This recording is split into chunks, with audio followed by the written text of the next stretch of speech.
Greetings and welcome to my Sonic issue 257 review. The comic has finished introducing, or more appropriately, reintroducing members of the Freedom Fighters, and now they face a dangerous challenge. Before we get into that, let's recap the last issue. Sally and Amy faced off against Metal Sonic until Sonic and Tails arrived to put it out of commission. Everyone reunited on Sky Patrol, and Sally and Amy had their memories restored via Nicole. The last of the energy for the memory restoration was used up. While Sally's reaction to her past life as a killer robot was tragic, there was a greater concern. Nicole and Eggman figured out that the Super Genesis wave caused the multiverse to collapse and that the residual energy will tear the planet up. And that's exactly how that issue ended. Now what? Damage control, as the title says. Station Square's location to a fault line is causing devastation to the city. These citizens can't catch a break. Luckily, the Freedom Fighters arrive and... What?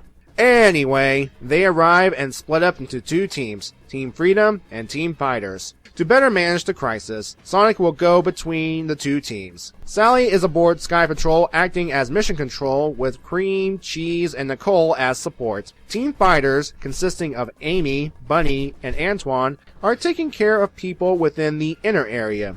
The married couple talked about the confusion of both being in Station Square during Perfect Chaos's attack and not being present. But the dual memories only serve as a distraction. Team Freedom, consisting of Tails and Rotor with some assistance from Big, are trying to free the people trapped in Twinkle Park. Big fishes people out of the deep end and chucks a car blocking Twinkle Park so that everyone can escape. Nicole is getting reports that every place on the planet is affected. Sally here definitely feels the pressure. Having memories of a killer robot doesn't help the situation either. Nicole helps Sally out of her episode, and Cream has been keeping watch so that Sally can continue to lead the mission. Dr. Eggman is also monitoring the crisis, and according to him, there is no way to undo the reality shift caused by the Super Genesis wave.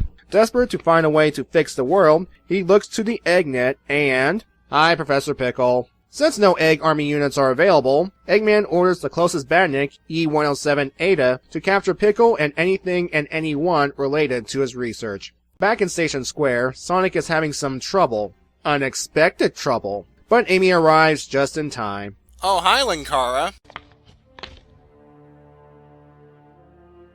Huh. The Freedom Fighters can only do so much, but thankfully Gunn has arrived with this massive airship to help out. The captain, Amanda Tower, contacts Sally to thank them for the help. Sally asks about Team Dark, and the captain replies that they are protecting the planet in another way. Of course, we know what's going on with them currently.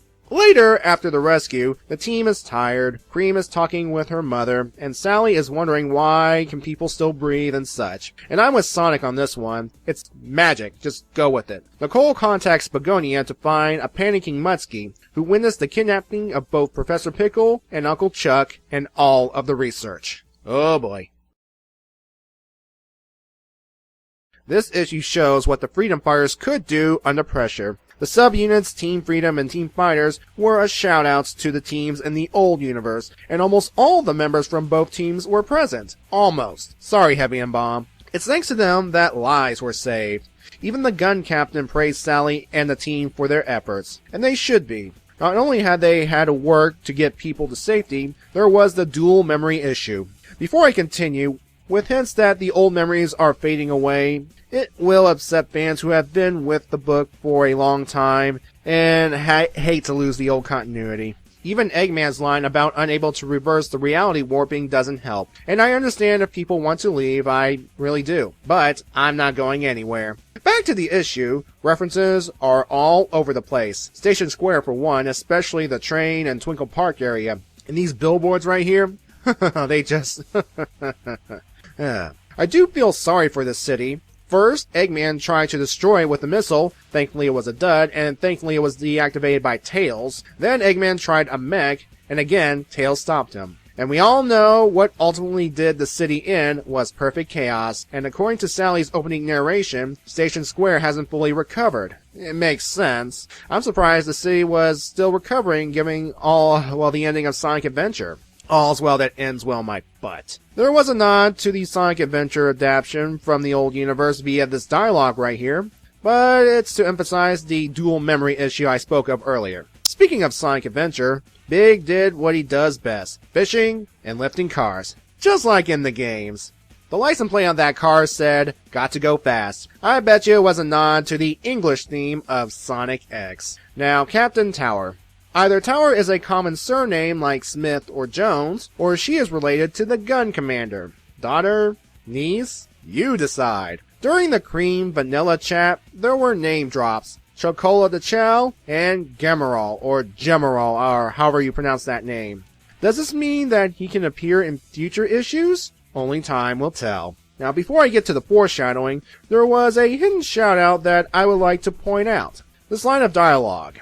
For those who don't know, the Saturday AM cartoon King Acorn was voiced by Tim Curry, who also did the voice of Nigel Thornberry from The Wild Thornberrys, the Nickelodeon cartoon. Nigel's main catchphrase? Smashing!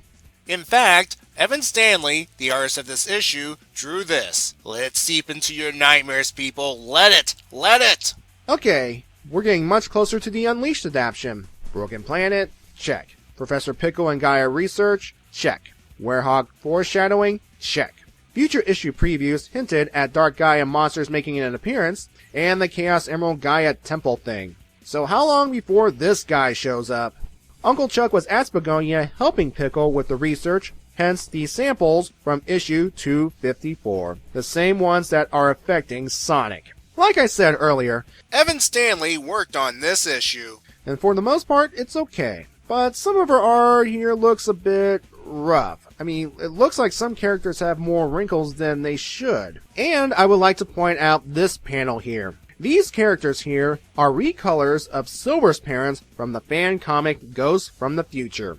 I only heard about it via the internet. Overall, I give this issue an 8.5. It has small character moments, action, and definite nods. I'm pretty sure I missed some, and someone will point it out to me in the comments. So anyway, next issue we have Sonic and company going after Professor Pickle and Uncle Chuck. And I'm curious to see where this is all going. So folks, thank you for watching, and have a good night.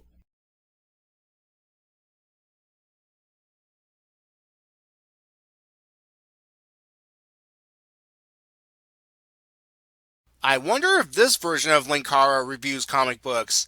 Given the context of the world, they're probably just adaptations of Sonic's adventures.